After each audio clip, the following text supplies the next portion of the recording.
തെരഞ്ഞെടുപ്പിൽ സ്വതന്ത്ര നിലപാടുമായി മുന്നോട്ടു പോകുമെന്ന് സമസ്ത. അധികാരത്തിലിരിക്കുന്നവർ അഹങ്കരിക്കരുതെന്നും അഹങ്കാരികളെ താഴെയിറക്കാൻ സമസ്തയ്ക്ക് അറിയാമെന്നും പ്രസിഡന്റ് ജിഫ്രി മുത്തുക്കോയ തങ്ങൾ പറഞ്ഞു. മലപ്പുറം ചെമ്മാട് നടന്ന SKSSF മനുഷ്യജാലിക ഉദ്ഘാടനം ചെയ്യുകയായിരുന്നു അദ്ദേഹം.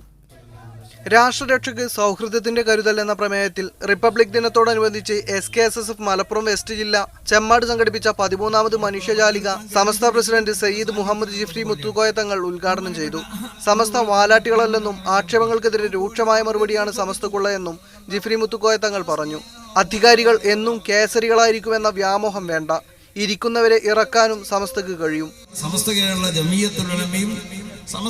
ജമിയത്തുലമയോട് കൂറ് പുലർത്തുന്ന ഏതെല്ലാം സംഘടനകളുണ്ടോ ആ സംഘടനകളൊക്കെ ഇവിടെയുള്ള കാലത്തോളം ഒരു കാലത്തും ന്യൂനപക്ഷത്തിന്റെ അവകാശങ്ങളെ ധ്വംസിക്കപ്പെടാൻ സാധ്യമല്ല. MPമാരായ PK കുഞ്ഞാലിക്കുട്ടി, ET മുഹമ്മദ് ബഷീർ എന്നിവരുടെ സാന്നിധ്യത്തിലാണ് ജിഫ്രി തങ്ങൾ നിലപാട് വ്യക്തമാക്കിയത്. വിമർശിക്കാനും ഉപദേശിക്കാനും സമസ്തക്കുള്ള അധികാരം അംഗീകരിക്കുന്നതായി PK കുഞ്ഞാലിക്കുട്ടി MP വ്യക്തമാക്കി. കോഴിക്കോട് കാളി സയ്യിദ് മുഹമ്മദ് കോയ തങ്ങൾ ജമലുല്ലൈലി ദേശീയ പതാക ഉയർത്തിയാണ് പരിപാടിക്ക് തുടക്കമിട്ടത്. ചർച്ചാ സമ്മേളനം ET മുഹമ്മദ് ബഷീർ MP ഉദ്ഘാടനം ചെയ്തു. 17 മേഖലകളിലെ 600-ൽ പരം ശാഖകളിൽ നിന്നായി തെരഞ്ഞെടുക്കപ്പെട്ട 6000-ഓളം അംഗങ്ങളാണ് ചെമ്മാട് നടന്ന മനുഷ്യജാലികയുടെ ഭാഗമായത്. മീഡിയ 1 മലപ്പുറം.